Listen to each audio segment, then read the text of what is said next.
ถือว่าเป็นธรรมดาพี่น้องของวงสกุลเลยไปได้หลายประเทศนะมัดขวบจิ้มมันตัวไปก่อนมัดไส้ยัดไส้เข้ามายัดไส้อันนี้เป็นไม้สากพี่น้องของไม้สากการจะต้องการมัดไส้มาก่อนมัดขวบมาแล้วมัดตรงมัดหัวใต้ลำตัวส่วนในหัวมัดได้ดีก็ได้มัดไส้มาแล้วมัดไส้แรกก็แล้วมัดขวบใต้ไปกลางพี่น้องของมัดตรงห้องมัดตรงนั้นมัดไส้มัดขวบมายับมัดกระแทกหน้ายับเข้ามามัดไส้มัดขวบมัดไส้ของแสงลมมัดขัวมาอันนี้เป็นมัดหัวมัดหัวมัดแยบใช่มัดขัวมัดจิ้มลำตัว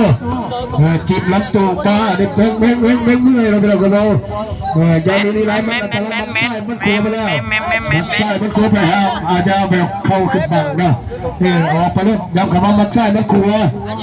มัดใช่มัดขัวไปมัดเจ็บมัดขัวมัดออกไม่บอกอย่างนี้ไม่ใช่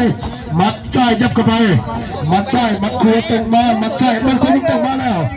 มัดตรงมัดตรงโอ้ยมันยับได้เลยว่ามัดใช่มัดตรงเขาเต็มหน้าของไอ้เซเลวงเนี่ยจิ้มลักตัวโอ้ยมันจิ้มลักตัวเข้าไป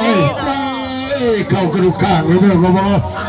อันนี้มันไม่ให้เก็บลายนะพี่น้องก็บอกเพราะเราไม่ต้องนับกันได้นะบ่นับกันได้มันอันตรายนะบ่นับกันได้ขอโทษขอให้กันขอโทษขอให้น้ำมูกกัน